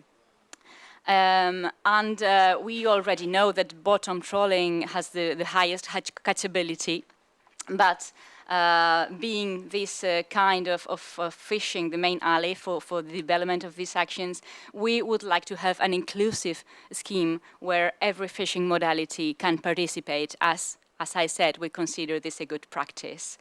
And then it's also important to consider this new Port Reception Facilities Directive, which, in my opinion, has pushed a lot these fishing for litter initiatives because it considers the right for fishermen to deliver the passively fished waste with no cost for the fishermen, and of course the new reporting obligations by the ports that in our case is reporting to us, and then we from the ministry report to the European Commission. So we needed to consider this into the project and also try to harmonize how are we going to obtain all these national data to be able to report each year. So what we've done is these national fishing for litter guidelines, including all the work to standardize the data template. Also 2 demonstrative actions, and this was in collaboration with the port authorities from Galicia and also from Andalusia in ports Camariñas and Fuengirola. And we developed this national database for reporting, which I consider very relevant for this purpose of reporting. But not only to the European Commission, also to the regional SIS conventions. For example, we report to OSPAR in 2019. And also other international organizations that are very much interesting and stock-taking action all over the world on marine litter initiatives in the countries. And I'm referring to G20, for example, or the UN. So for us, it's a very powerful tool, and I hope it initiates a very good way of gathering information, visualizing what, or exporting what Spain is doing in this matter. And of course, all the communication actions of the project that are also very relevant. Sorry, because I wasn't able to translate all this scheme, but in the end, it's the content of the guidelines that is referring to the stakeholders that have to meet and coordinate all the roles that have to be distributed to arrange the action, the decision taking that has to be done before starting the action. So what containers are we going to use? Are we going to characterize at the port or maybe afterwards at the separation plant, or how are we going to arrange all these decisions, and of course what provision of materials are required, and in the end describing all the process from the action on board to the action on land, characterization of this marine litter and management of those wastes.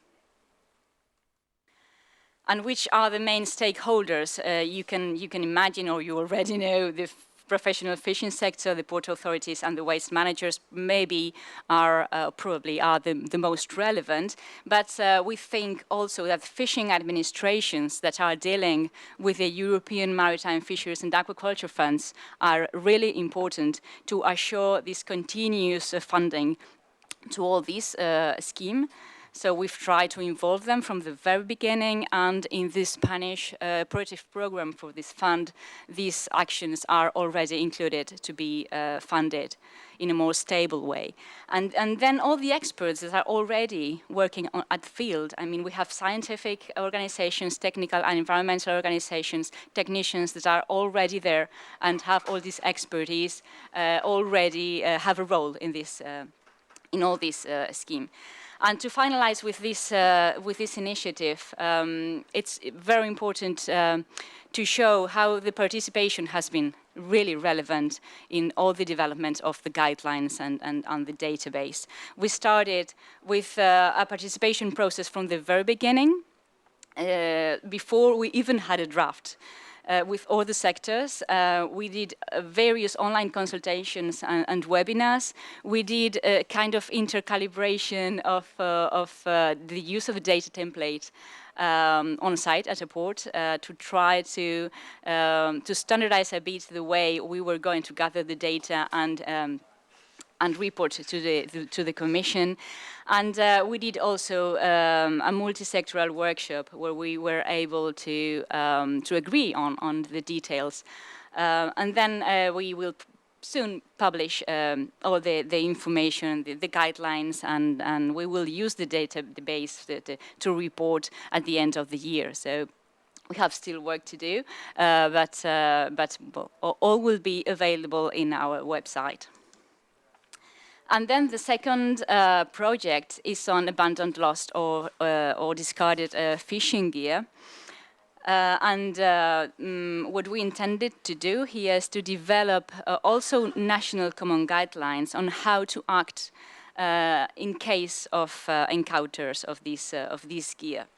The contractor in this case is an association called Hombre y Territorio that's working in the south of Spain and has huge experience also in marine conservation in general, and specifically with this kind of interaction, human interaction in the south of Spain. The budget is around 160,000 euros, and this one was done in collaboration with the National Diving Federation, and also considering that our General Directorate for Biodiversity is also a partner of INTEMARES, and it was very interested in the development of this action. Just to highlight that in this project, what we considered lost fishing gear is those that are out of control of its owner. And this is very relevant because we don't want to interfere with all the fishing regulations. So this is something that has to be raised. And then why national guidelines? Because we wanted to agree on general criteria to localize, to assess, and to decide in which cases the retrieval is appropriate. Why? Because we wanted to avoid the unintentional damage that some actions, some retrieval actions are doing to species and habitats, especially the benthic ones, when these are risky interactions. In any case, it's not a binding document. It's only, it has informative purpose for collaboration among all the stakeholders that are interested in promoting this kind of better management of this derelict gear. So what we've done is these national guidelines to act in the cases of encounters of this lost fishing gear. We've done 5 demonstrative actions to test the guidelines, and this has been done with different entities that are working in different regions of Spain. One of those was with CEFAS, the one that Luis has explained this morning. This was very fruitful collaboration, and the most interesting tool that we've developed, it is this web app where we are able to inventory the encounters. You can now just now enter the app and you can see more than 800 encounters in the whole of Spain, and this is public. I mean, a public viewer when all this can be visualized and shared with anyone. Then it's a tool for us to report, again, a very useful one to visualize the issue, and also improves and accelerates the communication between the observer that finds this gear and maybe the manager that at one point has to take a further decision on the retrieval, for example, in an MPA. So we've developed an alert system by email that it's going to accelerate the communication of the encounters. And then these managers are able to access a decision-making tool that's helping them to decide. And this is based on different variables that depends on all the aspects that the observer is watching when he finds the encounter, in terms of what kind of species are there, if if it is colonized, and many other, what kind of substrate. I mean, many variables that where the decision can be depending on. And then we have 3 user types of this web app. You are one, the public in general is one of the users that can access to the viewer, export data, and generate reports. Then we have the observers, that we call them participants, that can introduce the encounters, and then the managers that can use the decision-making tool and make final edits to communicate also to the people what decision has been taken. So, and then all the communication aspects of the project. This is the general scheme also of the guidelines. So, just to give you a quick view, it is about when we encounter something, what we have to do, how we can localize, if we can do a direct retrieval or it is not recommended, or maybe what is recommended is the alert to have an ex situ assessment. And then the alert and the communication with the manager would start. So it's about who also, in what conditions, and I think it gives the clue to work all together in a collaborative way and in a quick way, because sometimes time, it's also important to manage adequately this derelict fishing gear. So this is the group of stakeholders that we have considered in this project. And you see that it is a wider range of stakeholders here, including fishers, professional and recreational, also diving, professional and recreational, diving insurances, because there's an issue here also around the coverage of the different insurances depending on your diving certification. The port authorities, the maritime rescue administrations, there may be some times that these administration is going to help us, safety and security corps, local entities, researchers, MPA managers, NGOs, a wide range of community of actors that have helped us during this participation process to agree and have a consensus on the criteria that we have to apply when we encounter a derelict fishing gear. So you see that it is very similar to the other one, with several online consultations, several workshops on the app, also a multi-sectoral workshop. And then I can say that all the deliverables of these projects, this is all the community that has participated, all the deliverables are already there on the web page. So on the left side of the slide, you can see the aspect of the web page. And there you have the viewer, the database, the reporting tool, and then the resources part, where you can find the common guidelines, you can find the manual for the use of the platform, and also several audiovisual materials that we have developed in the demonstration actions. So I think this is all from my side. So I really encourage you to enter this app, and if you are around Spain and you want to report an encounter and participate with us, don't doubt to ask for a login and work with us. Thank you very much.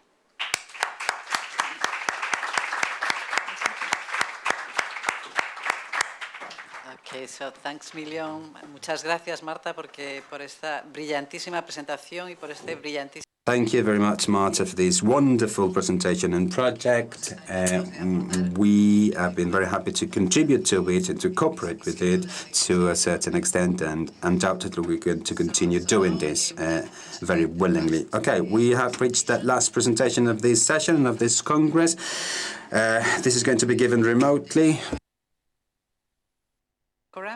From the Regional Action Plan of OSPAR, from the coordination team. As I mentioned at the beginning, well, in our project we have been very worried about being able of being aligned with what is being done at national level, at European level. We have been interacted with the competent authorities, but also with European initiatives dealing with these issues. So OSPAR has been a key structure. And today we are happy to have here Emily. And Emily, I don't know if you can hear us. Hello. Hi, Marissa. Yes, I can hear you. Can you hear me okay? Okay. So thank you, Emily, for being here. So come on, the floor is yours. Thank you very much. And I'll start off by saying I'm very sorry that I am here and not with Vigo. And thank you for making the facilities available for me to do this virtually. And thank you very much for the invitation to be able to present today. So my name, as Marissa just said, is Emily Corcoran, and together with Jennifer Godwin, I provide support to OSPAR contracting parties in their implementation of the Regional Action Plan for Marine Litter. And I'd also like to say how nice it is to recognise some faces and voices in the audience today of OSPAR contracting parties and those that are involved in that work. So the Clean Atlantic project has made a considerable and valuable contributions to the delivery of OSPAR's marine litter work over the last years, both under the Regional Action Plan, as well as to recent assessment work, as Josie presented earlier this morning. Today, I've been asked to present to you the new Regional Action Plan on Marine Litter, RAP2 as it's known, but will also provide some introduction to recall the work that has been done under the first Regional Action Plan, to which this project has made significant contributions.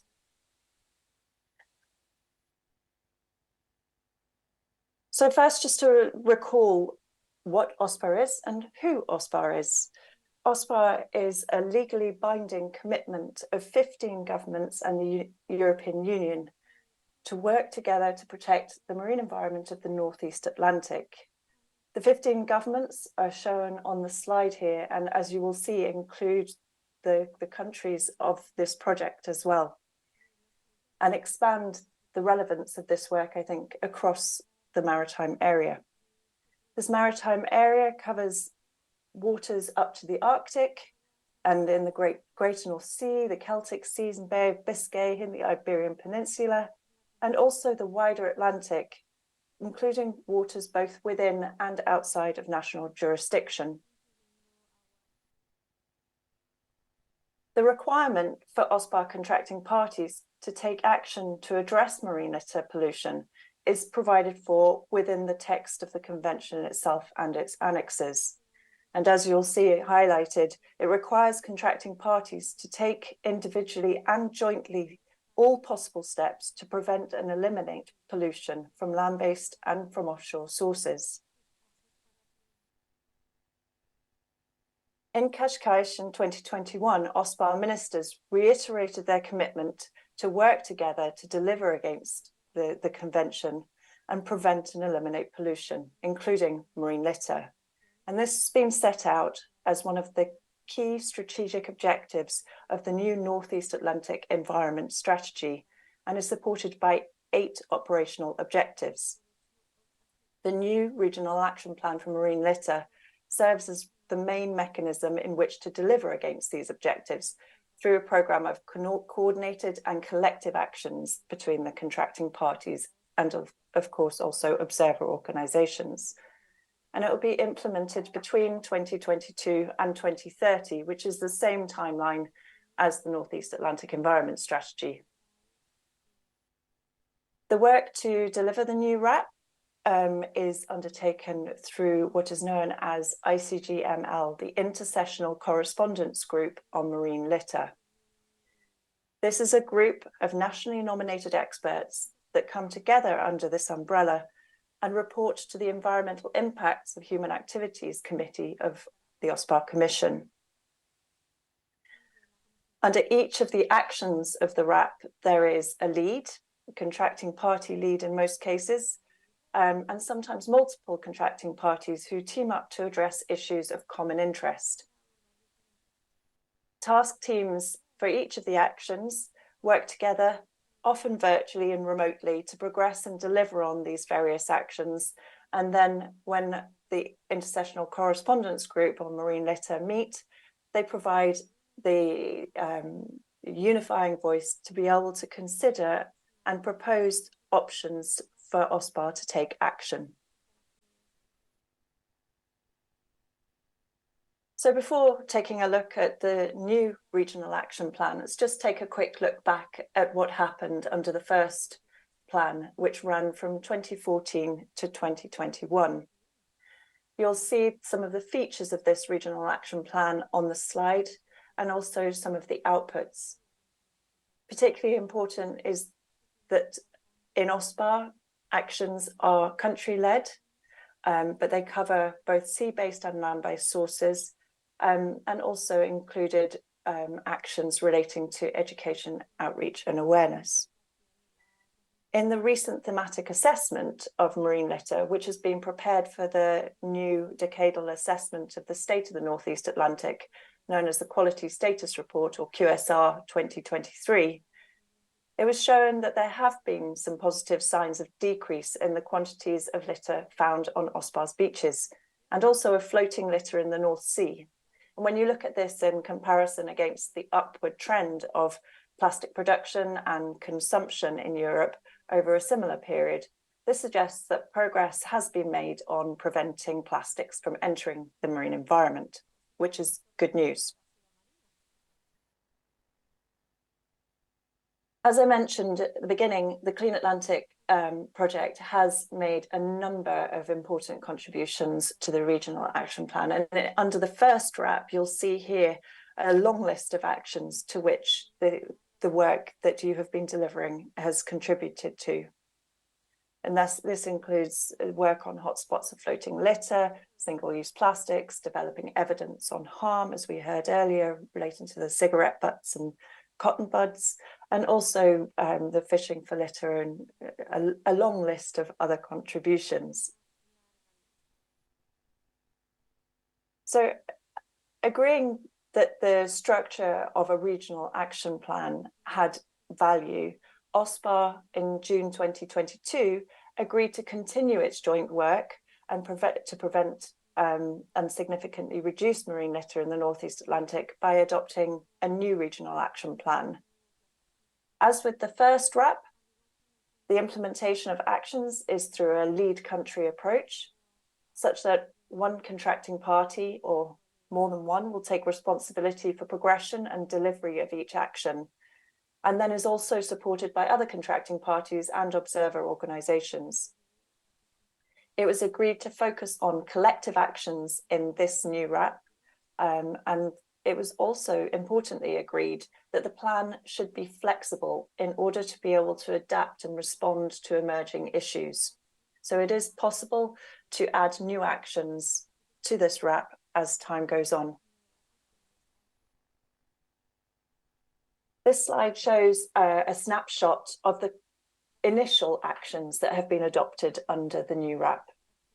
You'll see that there are 3 areas of action: land-based sources, addressing sea-based sources, and also cross-cutting. There are 25 actions that have been agreed so far. 23 of these have confirmed leads and so have been agreed to go ahead. And so far, one of those actions has been completed, and as I've just mentioned, 2 have yet to start. The identification of these actions was based on the extent to which they target top litter items, which is something that Josie mentioned in her presentation about the importance of being able to describe top items. This is a good example where that kind of information is really helpful for focusing effort. Also, in terms of how these actions can address harmful items, or items prone to be litter within the OSPAR maritime area. Also, actions that can help fill evidence or policy or implementation gaps. And importantly, where OSPAR can add value, or the contracting parties within the context of OSPAR can add value to other existing processes or efforts, for example, through the European Union or other regional bodies or global bodies. The resourcing for delivery of actions can come from a variety of sources, often a combination, including from the lead contracting parties or contributions from other contracting parties, observers, but also from external project funding.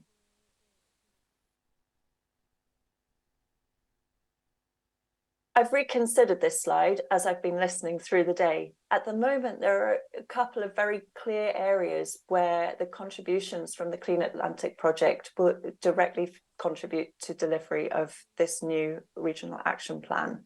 And one of those is an adopted action to understand the location of litter accumulations, which is directly benefiting from input from the project.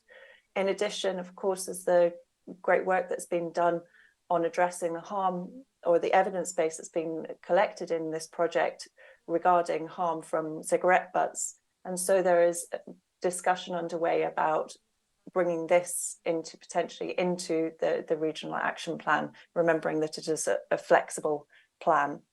But listening to, again, being reminded of the diversity of work that's underway within this project and the knowledge that's being generated, there are a huge list, again, of areas where the regional action plan can benefit from the work that you have delivered. And I look forward to continuing conversations with colleagues to make sure that the regional action plan and the work through OSPAR can benefit from this. And again, just to reiterate, and Josie mentioned this morning, that the beach litter assessment and the seafloor litter assessment that have been undertaken and published as part of the QSR have also greatly benefited from the work that you've been doing and are available on the OSPAR assessment website now. So with that, I'd just like to say thank you and congratulations for the work that you have been doing. It's been really interesting to follow, and I learned something new with every event. So thank you. One final point I wanted to make was that network has been mentioned a number of times by a number of people. And I think the strong overlap that's been achieved in the networks between the project and also with the work undertaken within OSPAR has been a really positive element of this project. And hopefully we look forward to seeing that continue under future iterations, we hope. Thank you very much.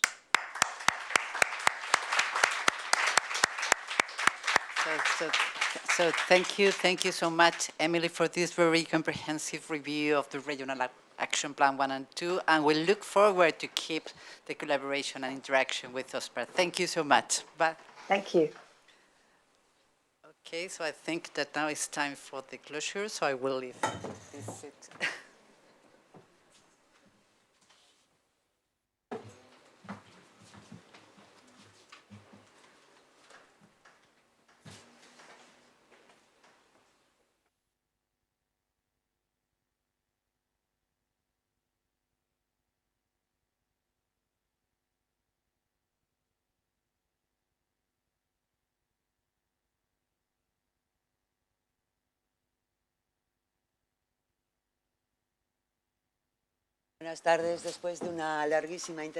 Okay, good afternoon. After this very interesting Congress, we are going to hold a closing ceremony, and I would like to introduce you to the new Galician Minister for Fisheries and Maritime Affairs, our brand new Galician Minister. So I thank him very much since, he's been so kind as to be with us here today, and it's a pleasure and an honor for us, so thank you very much. Well, thank you very much, Paloma, and thank you to all of you here today. The truth is that this is a bit of a quick arrival, to put it like that. I've just been baptized after 16 years being a mayor of a small village in the province of Lugo. Well, this is an important, a relevant change, and we've always had environmental issues very present in our work as municipal representatives. I was president of the Environmental Commission of the Spanish Federation of Municipalities and Provinces for 4 years. So, this is the kind of work that we've been doing. And I am a veterinarian as a profession, and I worked as a clinical veterinary vet for a while. So, it's a pleasure for me to be here today. Dear Paloma, dear Marina, representatives of the partners of the Clean Atlantic project, good afternoon to all of you. This is the end of this Congress, and it's an honor for me to have the opportunity to close this Congress in the occasion of my first visit to the CEFAS. Galicia has carried out a lot of actions in this realm, so that it is considered today a model, an example within the European framework in terms of fighting or tackling marine litter. And many of these initiatives have been led by CEFAS, who is a top institution in this field. So it's an honor to be here today, taking part in the presentation of the results of a project that has given even more protagonism to Galicia in the care and conservation and preservation of the marine environment. This shows that, well, this project has been very important because it's been highly committed, both from the public and private point of view, and the leadership of SETMA. It's 19 institutions from a number of different countries, Ireland, Portugal, UK, France, and Spain, with a strong participation by Galician partners such as SETMA, the University of Vigo, and the University of Santiago de Compostela, and also other stakeholders such as the Association of Fishermen of Cambados, Ilha da Rosa, the Coast Guard services, the Ilha da Rosa High School, the National Park of the Atlantic Islands, and Technopesca. So to those of you who are a part of this very relevant critical mass, thank you and congratulations for showing us how important it is to articulate this work under the principles of transnational cooperation to tackle an environmental problem that knows no borders, in spite of the fact that this is a method of work that is a part of our maritime and fisheries policy. It is necessary to acknowledge how proud we are to have this, both the sector, the administration, and the different bodies involved. We are in the face of a project that has to be highlighted when it comes to generating global knowledge, thanks to the different study mechanisms, prevention mechanisms, prevention and awareness-raising mechanisms from different parts of the European Union, and also in terms of the application of these measures when it comes to tackling the problem of marine litter. We have heard today about the main advances that have been reached thanks to CleanAtlantic in the Atlantic area. These are touchable results that, on the one hand, have become a reality in terms of knowledge, information, and resources, and are going to be contributing to preventing and mitigating this problem. They're going to be transferred to other regions, and on the other hand, they place us a little bit closer to achieving the sustainable development goals, or the development and the sustainable goals at the regional, national, and European level. We have had the opportunity to get to know what is happening, and we're going to be co-responsible of what's going to happen in the future. This joint responsibility is reflected in the final discussion on the challenges and opportunities that have to be tackled by means of new, innovative projects that are done in a collaborative way. These activities are going to help to change the attitude of the stakeholders, the maritime and fisheries sector, and the civil society, and also is going to improve the monitoring and management systems of marine litter. Last but not least, let me tell you that this is going to contribute to protect diversity, biodiversity, and ecosystem services. This is a mission that has helped us to be acknowledged as one of the winners of the Atlantic Project Awards, together with other actions such as Arcopol, Platform, and Mariner. These programs that have been developed in previous years, 2018, and in the period going from 2017 to 2018, these projects have also been useful for us to be recognized by the European Parliament within the framework of the report on the impact of marine litter. This is a project that has highlighted the importance of aligning with the workers of the sea as the the guardians of the sea, and also in the sustainable use of resources and tackling marine litter. Written and oral acknowledgements on behalf of the institutions, the European institutions, that have been welcomed in a similar way by another of the important actions that have been organized by our administration with a view to stopping marine litter from eradicating marine life. Remember, referring to the Mar Limpo Clean Water Plan. Galicia has been setting an example for many years. We are tackling an issue that has been a part of our agenda for more than a decade, because taking care of the sea is taking care of our natural heritage.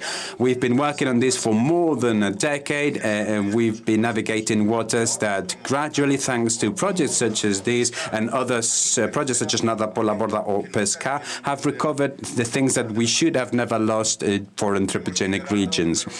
We have led many projects, and we have joined a number of movements that have been encouraged by the civil society and the sector itself with a view to stop marine litter or to eradicate marine litter. So we want to contribute and to do it in a green way, so we're going to continue working in this direction. Thank you very much to all of you, and congratulations again.